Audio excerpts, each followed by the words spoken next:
हम सिर्फ ऊंचे मकान नहीं देखते हैं, हम सिर्फ गाड़ियों के नंबर नहीं देखते हैं, हम देखते हैं इनके दादा कौन थे, इनके नाना कौन थे, इनके परदादा कौन थे, इनके परनाना कौन थे। क्यों देखते हैं? इसलिए देखते हैं कि जहां खानदान होता है, जहां रवायत होती है, वो रवायत इतनी भी कम हो जाए इंसान में आती है। मैं यहाँ आया तो मुझे कमरे में बिठाया गया, औकात तो मेरी नहीं है लेकिन इज्जत ज्यादा मिल जाती है। तो मौलाना साहब थे वहां पे, उन्होंने कहा आप बैठिए। मैंने कहा मैं कैसे बैठ जाऊँ, आप बुजुर्ग हैं मुझसे। ये किसी स्कूल में नहीं सिखाया जाता, यह खानदान सिखाता है, कि माँ बाप सिखाता है। तो ईरान और हिंदुस्तान दो खानदानी मुल्क हैं जिनका कई हजार साल का इतिहास है, और इसके सामने खड़ा है अमेरिका, जिसने 250 साल पहले यूरोप से जा जाकर, ये खुद ट्रम्प जर्मनी से गया है, इसके बाप दादे जर्मनी से गए हैं। वहां के जो रहने वाले लोग थे उनको लूटा, उनकी जमीनें लूटी, रेड इंडियंस को खत्म कर दिया, और उसके बाद अमेरिका में पैसे का एक अंबार बनाया।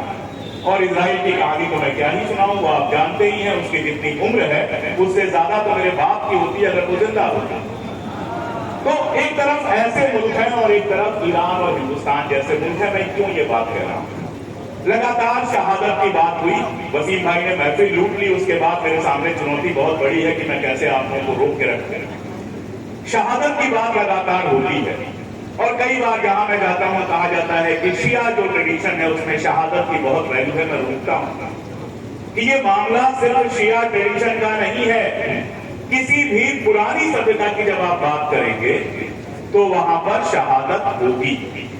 अब आप हिंदुस्तान का इतिहास उठा लीजिए, पूरी तारीख उठा लीजिए, आपको कहीं ये नहीं मिलेगा कि फलां ने इतने पैसे बनाए, फलां ने इतनी बड़ी बड़ी बिल्डिंगें बनाई। मिलेगा भी तो क्या मिलेगा कि फलां ने मंदिर बना दिया, फलां ने मस्जिद बनवा दी, फलां ने लोगों के लिए तालाब खुलवा दिए। और जब उस तारीख में आप जाएंगे तो महात्मा गांधी से लेकर भगत सिंह और जितना पीछे जाना चाहे मैं चल सकता हूं, शहादतों की कहानियां मिलेंगी। महाराणा प्रताप जंग नहीं जीत पाए थे, इतिहास की किताबों में पलट के जंग जिताना उनके साथ धोखाधड़ी है, लेकिन अपने लोगों के लिए लड़ते हुए शहीद हुए थे। राजमहल में पैदा हुए थे लेकिन गुर्बत छुई थी, जंगल जंगल भटके थे, इसलिए उनकी इज्जत होती है। भगत सिंह जिस खानदान में पैदा हुए थे, केवल अपने बाप का बिजनेस बढ़ाते रहते तो बड़े सुकून से रहते, लेकिन वो सब छोड़कर सड़क पर आए थे। मौलाना आजाद साहब मक्का में पैदा हुए थे। सोचिए, लोगों का ख्वाब होता है, अब तो आसान हो गया है। उस जमाने में कितने मुसलमान भी मक्का जा पाते होंगे? 6 महीने हिंदुस्तान से लगता था, और वो मक्का में पैदा हुए थे, अच्छे खासे करके थे, लेकिन सब कुछ छोड़कर कांग्रेस में आए और आजादी की लड़ाई लड़ रहे थे। इसलिए हम उनको याद करें, आप गिनते चले जाए। तो जहां शऊर होगा, जहां रवायत होगी, जहां खानदान होगा, वहां पर शहादत की वैल्यू होगी, और जहां पे सब नहीं होगा वहां लूट की वैल्यू होगी। वहां ये दिखाया जाएगा कि हमने इतनी बड़ी गाड़ी खरीद ली, हमने इतना बड़ा घर बना लिया, भले कब्रिगाह में कब्जा करके बन जाए, भले कहीं कब्जा करके बन जाए। तो ये अमेरिका और इजराइल कब्रिगाह को कब्जा करके बनाई हुई बड़ी बड़ी जागीरें हैं, बड़े बड़े आप कह सकते हैं दुकानें हैं, शोरूम। इसीलिए इनके यहाँ शहादत की कोई वैल्यू नहीं। जब खामनेई साहब शहीद हुए तो मुझे महात्मा गांधी की याद आई सर, इसीलिए जब आप बोल रहे थे तो मैंने कहा कभी खत्म नहीं हो सकता। 1948 में हिंदू और मुसलमान पागलों की तरह आपस में लड़ रहे थे, बंटवारा हो चुका था। जहां मुसलमान ज्यादा थे वहां हिंदू मारे जा रहे थे, जहां हिंदू ज्यादा थे वहां मुसलमान मारे जा रहे थे, और महात्मा गांधी चाह कर भी उसको नहीं रोक पा रहे थे। मैंने महात्मा गांधी की हत्या पर रिसर्च किया है 3 साल और किताब लिखी है, और मैंने ये पाया कि अपनी मौत से कम 1 महीने पहले महात्मा गांधी को यह पता था कि उनको मार दिया गया, और वही उनसे भी बहुत सारी चीजें कही गई। जैसा खामनेई साहब से कहा गया कि आप किसी बंकर में चले जाइए, आप रशिया चले जाइए, तो खामनेई साहब ने कहा जब ईरान की आम आवाम सुरक्षित नहीं है, उसके ऊपर अगर बम गिर सकता है, उसकी हिफाजत नहीं है, तो मैं क्यों चला जाऊं बंकर में। और ऐसे ही गांधी ने कहा कि जब सड़कों पर लाश गिरी हुई है तो मेरे लिए पर्सनल सिक्योरिटी क्यों लगानी है, जो होगा झेला जाएगा। लेकिन खामनेई साहब जानते थे कि ईरान के अंदर जो डिवीजन पैदा किया गया है, मोसाद और CIA के एजेंट्स ने जो लोगों को भड़काया है, वो शायद मेरी शहादत से दूर हो जाए और लोग एक साथ आ जाए। महात्मा गांधी जानते थे कि शायद मेरी शहादत से हिंदू और मुसलमान फिर से एक हो जाए, और वही हुआ। गांधी मरते हैं और हिंदू और मुसलमान एक हो जाते हैं, रोते हैं, एक दूसरे के गले पड़ते हैं। और वो लोग जो पाकिस्तान चले गए थे, पाकिस्तान के बड़े लीडर, उनमें से एक लीडर कहते हैं कि गांधी की मौत के लिए हर वो आदमी जिम्मेदार है जिन्होंने हिंदुओं और मुसलमानों के बीच में अंतर पैदा किया, दुश्मनी पैदा की, हर वो आदमी जिम्मेदार। और केवल यही दंगे नहीं खत्म होते हैं, पाकिस्तान में भी कुछ दिनों के लिए शांति छा जाती। और खामनेई साहब की जो मौत हुई, देखिए 76 घंटे की प्लानिंग थी।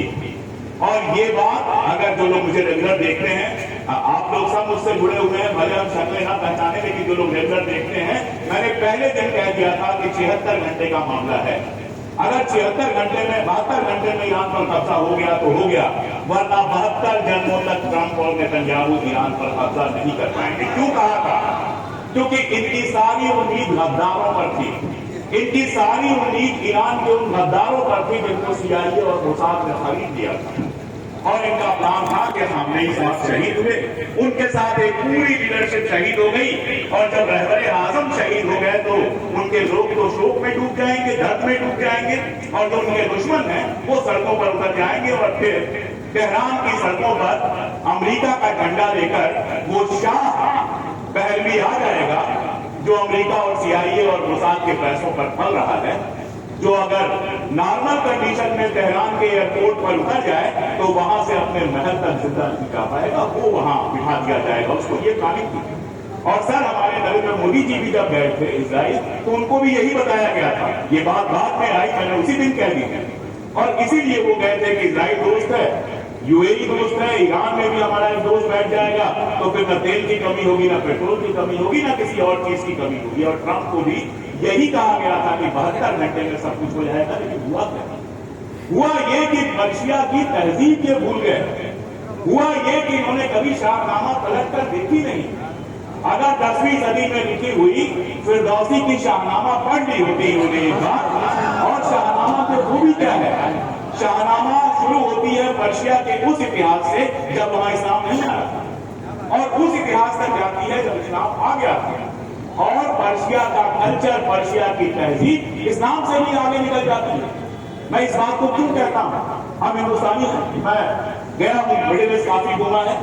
हमारे हिंदुस्तान का जो मुसलमान है वो कुरान में पूरी तरह से आस्था रखता है, लेकिन है हिंदुस्तानी।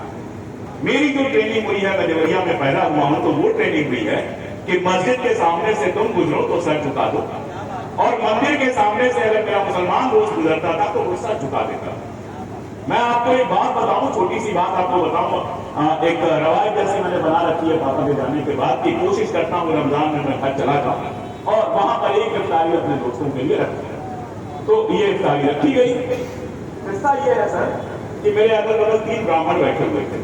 अब इफ्तारी में तो हिंदू मुसलमान दोनों हैं।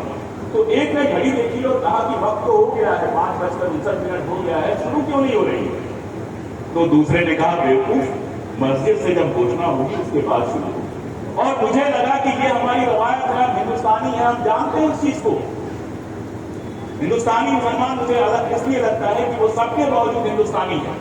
ऐसे ही ईरानी इंसान, चाहे वो यहूदी हो, चाहे ईरान का क्रिश्चियन हो, चाहे ईरान का शिया हो, चाहे ईरान का सुन्नी हो, चाहे उज़्बेकी हो, जो भी हो, बलूच हो, वो अंत में ईरानी है। और इसीलिए खामनेई साहब जब शहीद होते हैं तो सड़कों पर जो हुजूम दिखाई देता है और उनके आसमानों पर मिसाइल का जो हुजूम दिखाई देता है, वो इन लोगों के कभी साथ में भी नहीं। एक साहब ने अभी कहा और बहुत खूब कहा, मैं नाम भूल गया, कि चाइना और ईरान, आपने तो कहा था, ने कहा था कि चाइना और अमेरिका में बात चल रही थी, लेकिन खामनेई साहब वहां थे। खुरेल साहब, इस्लाम में एक तरीका है गायबाना नमाज पढ़ने का। अगर मान लीजिए किसी की मौत कहीं और हो जाए और हमको यहाँ पर उसका सब कफन दफन बाकी सब करना हो तो गायबाना नमाज पढ़ी जाती है। तो खामनेई साहब अब गायबाना तौर पर अमेरिका और उसकी लूट में बीच में जिंदगी भर खड़े रहे, जब तक अमेरिका को जिंदगी रहेगी। अब जब वो वेनेजुएला जैसे किसी मुल्क से उठाने जाएगा किसी को, तो उस रात को उसके ख्वाब में खामनेई साहब आएंगे और ये डर सताएगा कि कहीं वहां पर भी हमारा यही हाल। मैं जहां जाता हूं वहां कहता हूं मैं तो हिंदू हूं, मुझे कुरान से क्या लेना देना, मुझे शिया सुन्नी से क्या लेना देना, मुझे बाकी सबसे क्या लेना देना। लेकिन मुझे लेना देना किस चीज से? मुझे लेना देना है एक ऐसी दुनिया के ख्वाब से जहां पर लूट ना हो, जहां कोई इंटरनेशनल गुंडा आकर किसी भी मुल्क में कुछ कर ना जाए। मैं ये बात हमेशा कहता हूं कि नरेंद्र मोदी को मैं नहीं पसंद करता और इसमें मुझे डर नहीं, लेकिन अगर इन्हीं नरेंद्र मोदी पर बाहर का कोई मुल्क हमला करे, जैसे खामेनी साहब पे हमला किया गया था, तो मैं वो पहला शख्स होऊंगा जो सड़क पर खड़ा होगा कि ये मेरे मुल्क का मामला है, मेरे वजीर आजम और मेरे बीच का मामला है। आप तो मुल्क हैं, हमें खुद मुख्तार मुल्क है, हम फैसला कर लेंगे किस तरह से हटाना है या नहीं हटाना है। किसी और मुल्क को यह हक नहीं है कि वो आके करे। और ट्रंप के नेतृत्व में अमेरिका यही करने के लिए कभी ग्रीनलैंड चाहिए, कभी तुमको वेनेजुएला का तेल चाहिए, कल को कहोगे हिंदुस्तान का गंदम चाहिए तुम्हें, परसों तुम कहोगे पाकिस्तान का चावल चाहिए, लखनऊ राम पाकिस्तान के हमको चाहिए, परसों आओगे हमारे लखनऊ में कहोगे दशहरी के जो बाग है वो सब हमारे हैं। क्या बात होती है भाई? तुम्हें चाहिए आओ हमसे अर्ज करो, हम खुद नहीं खाएंगे, तुम्हारे पास लूटने पहुंचा देंगे, लेकिन लूटने आओगे तो हम बर्दाश्त नहीं करेंगे। ये बात खामेनी साहब की मौत ने साबित की और उसके बाद ईरान की लड़ाई ने साबित की। एक और बात जो मैं हमेशा कहता हूं और यहां पर दोहराना चाहता हूं, अभी तक मैं जहां भी गया औरतें भी थी और मर्द भी थी। औरतें थी, पर्दे में ही खड़े रहती थी, लेकिन थी। ये मसला सिर्फ मर्दों का नहीं है, इस बात को समझिए। ये मसला सिर्फ शियाओं का नहीं है, इस बात को समझिए। ये मसला सिर्फ उम्मत का भी नहीं है, इस बात को समझिए। अगर ये मसला सिर्फ शिया या सिर्फ उम्मत या सिर्फ मर्दों का होगा तो बहुत छोटा सा होगा। ईरान के बारे में मेरे पास भी जो इमेज थी, गजा को मैंने कवर किया था, ईरान पे पढ़ी थी कुछ किताबें, लेकिन मेरे सामने भी यही इमेज थी कि ज्यादातर जो मर्द होंगे वो आपकी तरह मामा पहन के घूमते होंगे और औरतें जो होंगी वो पर्दा करके कमरे के अंदर बैठी रहती होंगी, सड़क पर आने को मिलता नहीं होगा। और सारी दुनिया इसी को मानती थी, क्योंकि मैं ये बात कहता हूं कि गोदी मीडिया सिर्फ हिंदुस्तान में नहीं है, इससे ज्यादा खतरनाक गोदी मीडिया पश्चिम में है। ये बात मैं बार बार कहता हूं। तो ये इमेज ईरान की बनाई गई। तो फिर मैंने सोचा, मैंने कहा जमहूरियत की बहुत चिंता है अमेरिका को, तो सऊदी अरबिया में जमहूरियत की चिंता क्यों नहीं? बहरीन में जमहूरियत की चिंता क्यों नहीं है? यूएई में जमहूरियत की चिंता क्यों नहीं है? जॉर्डन में जमहूरियत की चिंता क्यों नहीं है? अकेला ईरान है जहां जमहूरियत की चिंता है। और तब मेरी समझ में आया कि ईरान में तो फिर भी इलेक्शन होते हैं।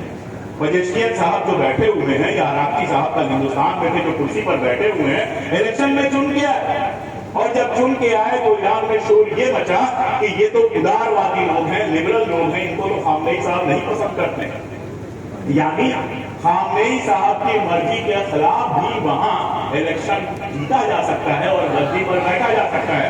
क्या ये डेमोक्रेसी नहीं है? अब जरा मुझे ये बता दीजिए कि यूएई में, सऊदी अरबिया में, मैं उनकी मुखालफत नहीं कर रहा, मेरी उनसे कोई दुश्मनी है, मैं तो सवाल पूछ रहा हूं कि बाकी जितने अरब मुल्क हैं गल्फ कंट्रीज में, कहीं इलेक्शन का ई भी होता है, कहीं जमहूरियत का आधा मौ भी है, तो फिर चिंता वहां क्यों नहीं हो रही है? इसलिए नहीं हो रही है कि वहां लूट की कोई छूट मिली हुई है। वहां जहां से चाहे गेहूं उठा ले, जहां से चाहे तेल उठा ले। ट्रंप जाते हैं तो जिस तरह का डांस हो रहा था, सर छोड़िए इस्लाम को, एक मिनट के लिए भूल जाइए। किसी भी कंट्री में किसी दूसरे मुल्क के बादशाह के लिए हमारी औरतें नाचेंगी, ऐसा हो सकता है? ये हो सकता है कहीं भी? और इसीलिए मैं एक बात हमेशा कहता हूं कि मॉडर्निटी, जिसको ये लोग कहते हैं आधुनिक, क्या मैंने कोट पहना है तो मैं आधुनिक हो गया, और अगर मैं अमामा पहन लूं तो मैं पुरातनपंथी हो जाऊं? क्या मॉडर्न होना सिर्फ अमेरिका तय करेगा? हम इतने पुराने मुल्क हैं, हमें भी पता है मॉडर्न कैसे होना है। हमारी औरतें जॉब करती हैं, बिजनेस करती हैं, सब करती हैं, लेकिन एक तहजीब है और वो किसी को सिखानी नहीं पड़ती, वो अपने अंदर आ जाती है। मर्दों में भी वही तहजीब आती है कि कोई बुजुर्ग खड़ा है तो आधी गाली मुंह में रख लो, हिम्मत न करे उसको बाहर निकालने की। बुजुर्ग सुन लेता है और अपने कान बंद कर लेता है। यही तो होता है ना, ऐसे ही कल्चर होता है। मैं अमेरिकी फिल्में देखता हूँ, इतनी बार एफ वर्ड सुनता हूँ कि मुझे लगता है कि ये पागल लोग हैं क्या? बिना गालियों के बाप बेटे से बात नहीं कर सकता, और आप चाहते हैं कि वो तहजीब हम अपना खैर बात रही थी जमहूरियत की। तो जिस ईरान में जमहूरियत है, चलो मैं कह रहा हूं लिमिटेड जमहूरियत है, उससे आपको दिक्कत है। और जब ईरान में जमहूरियत आई थी, वो सदेक साहब वहां के प्राइम मिनिस्टर इलेक्शन लड़ के जीत के बने थे, तो उन्होंने क्या किया? आयल को सोशलाइज कर दिया। कि हमारा तेल हमारे लिए इस्तेमाल होगा, मेरा वक्त है कि हमारा तेल हमारे लिए इस्तेमाल होगा। मुसद्देक साहब ने कहा। मुसद्देक साहब को किसने मरवाया? CIA ने मरवाया। रिकॉर्ड है, बाहर आ चुका है। और मुसद्देक साहब को मरवा के शाह रजा पहलवी को गद्दी पर बिठा दिया। एक और बात, मुझे लगता था कि शाह रजा पहलवी कम से कम 1000 साल पुराना खानदान तो होगा। पता ये चला कि जुमा तीसरी पीढ़ी के हैं जो अमेरिका में रह रहे हैं। 2 पीढ़ी ने वहां पर राज किया है। आर्मी में थे, CIA का साथ मिला, सत्ता पर कब्जा कर लिया तो शाह हो गए। और आप चाहते हैं कि ईरान उनको अपना लीडर बने। तस्वीरें चलती हैं कि शाह साहब के टाइम में औरतें कितनी आजाद थी। मुझे कोई दिक्कत नहीं है, कोई औरत या मर्द जो भी पहनना चाहिए उसकी आजादी है। लेकिन जब आंकड़े आए तो पता चला कि ये सारा जो सब्ज बाग है ये तो तेहरान के आसपास का, और उसके बाहर ऐसी भयानक गरीबी थी, इतनी ज्यादा जहालत थी और किसी को कुछ नहीं मिल रहा था। वो डेटा नहीं। आज 90% लोग लगभग ईरान में पढ़े लिखे हैं। 85% से ज्यादा खवातीन ऐसी हैं जो ग्रेजुएट से ज्यादा हैं, अमेरिका और हिंदुस्तान से भी ज्यादा। और हमें बताया गया कि ईरान पिछड़ा हुआ है और बाकी सऊदी, UAE ये सारे डेवलप हैं क्योंकि इन्होंने अमेरिका के बाजार के लिए खुद को खोल दिया। इसलिए ईरान की लड़ाई सिर्फ और सिर्फ एक मुल्क की लड़ाई नहीं है। ये लड़ाई तय करेगी कि दुनिया कैसे चलेगी। ये अमेरिका की गुंडागर्दी से चलेगी या देशों के खुद मुख्तारी से चलेगी। एक और बात, यहां शहादत की बात करना, बड़ी बड़ी बातें करना बहुत आसान है क्योंकि हम भी जानते हैं और आप भी जानते हैं कि अभी कोई बम नहीं गिरने। इसलिए हमारी हिम्मतें उन हिम्मतों के सामने बहुत छोटी हैं जो जानते हैं कि कभी भी बम गिर सकता है और सड़कों पर बेखौफ निकल रहे हैं। जिस दिन से जंग शुरू हुई है उस दिन तक अली लालियानी साहब को मार दिया गया, खामनेई साहब को मार दिया गया, कितने घर बर्बाद हुए हैं, कितने लोग मारे गए हैं। मैं हमेशा अपने प्रोग्राम में कहता हूं कि ये मत समझिए कि ईरान का नुकसान नहीं हुआ, क्योंकि ये नहीं समझेंगे तो हवा में रहेंगे। समझिए ये कि इतना नुकसान सहने के बावजूद अगर वो अमेरिका के सामने झुकने को तैयार नहीं है तो इसकी वजह है वतन परस्ती और अपने कल्चर, अपनी तहजीब पर गर्व। और ईरान इसलिए टिक पाया क्योंकि उसने अपने बच्चों को सिर्फ दीन नहीं पढ़ाया, साइंस भी पढ़ाई, आर्ट भी पढ़ाई, बिजनेस करना भी सिखाया। उनकी औरतें मिसाइल बना भी रही हैं और चला भी रही हैं। उनकी औरतें डॉक्टर हैं, उनकी औरतें इंजीनियर हैं, उनके लड़के दुनिया की शानदार यूनिवर्सिटी से डिग्री लेकर लौट कर ईरान आते हैं और मिसाइलें बनाते हैं। और इन सब के ऊपर एक बात जो मेरे दिल को छू गई, कहा जाता है इस्लाम में बहुत कट्टरपंथ है, फला धर्म में कट्टरपंथ है। मेरा मानना है हर धर्म में 2 तरह की चीजें होती हैं। एक तरफ ऐसे लोग होते हैं जो दुनिया में सबके साथ मिलकर रहना चाहते हैं, और दूसरी तरफ ऐसे लोग होते हैं जो मजहब को राजनीति के लिए इस्तेमाल करना चाहते हैं और कट्टरपंथ फैलाते हैं। यह हर धर्म की कहानी है, किसी एक धर्म की कहानी नहीं है। लेकिन इस बात पर तो कोई दो राय नहीं है कि खामनेई साहब पक्के मुसलमान थे, इसमें तो कोई दो राय हो ही नहीं सकता। हमारी औकात क्या है इसमें दो राय रखने की? है ही नहीं। एक कट्टर मुसलमान और क्लेरिक जिसको कहा जाता है, उसके पास साइंटिस्ट पहुंचते हैं, कहते हैं आगा 2000 किलोमीटर तक की मिसाइल बन गई है, आप अगर कहें तो 8000 किलोमीटर की मिसाइल हम बना देते हैं। और आगा कहते हैं कि नहीं, हमें मिसाइल की जरूरत अपनी हिफाजत के लिए है, किसी और को नुकसान पहुंचाने के लिए। फिर साइंटिस्ट जाते हैं, साइंटिस्ट कहते हैं कि आगा बस आप इजाजत दे दीजिए, महीने भर में एटॉमिक बम बन जाएगा। तो वो कहते हैं कि मेरा मजहब इस बात की इजाजत नहीं देता कि हम ऐसा बम बनाएं जो हजारों बेगुनाह लोगों को खत्म कर देगा। अब जो मैं मॉडर्निटी की बात कर रहा था उसको समझिए। एक तरफ इस दुनिया के सबसे मॉडर्न कंट्री अपने आप को कहने वाले लोग हैं, जिन्होंने न केवल ऐसे हथियार बनाए बल्कि इसका इस्तेमाल भी किया, जिन्होंने खामोश होकर गजा के अंदर बच्चों और औरतों और बूढ़ों और मर्दों और शहरियों को मरते हुए देखा, जिन्होंने जापान के 2 शहर खत्म कर दिए, कई पीढ़ियां खत्म कर दी। ये वो लोग हैं जो खुद को साइंटिफिक टेम्परामेंट वाले, खुद को मॉडर्न कहते हैं। और दूसरी तरफ अमामा पहना वो मौलवी है, वो क्लेरिक है, वो रहबर आजम है, जो कहता है कि नहीं, हमारी जरूरत सिर्फ हिफाजत की है, दुनिया को खत्म नहीं करने की है। अब आप मुझे ये बताइए कि कट्टर कौन है? कैसे मैं मान लूं कट्टर? कल तक अल शरा आतंकवादी था, ISIS का। अमेरिका में मिलियंस ऑफ डॉलर का उसके सर पर इनाम था, यूरोप में इनाम था। उसने अमामा उतार दिया, सूट पहन लिया और अमेरिका इजराइल से कहा कि हुजूर अब हम आपके लिए काम करेंगे। तो वो सीरिया का राष्ट्रपति भी बन गया। वो फ्रांस जाता है, वो इंग्लैंड जाता है, वो वाशिंगटन जाता है, उससे हाथ मिलाया जाता है, इसका आतंकवादी होना खत्म हो जाता है। यानी जो हमारी गुलामी करेगा उसके 1000 गुना माफ, और जो गुलामी नहीं करेगा वो बेगुनाह भी होगा तो उसको गुनहगार बताकर हम उसके ऊपर बम गिराएंगे। ऐसी शर्त तो खुदा भी नहीं करता, भगवान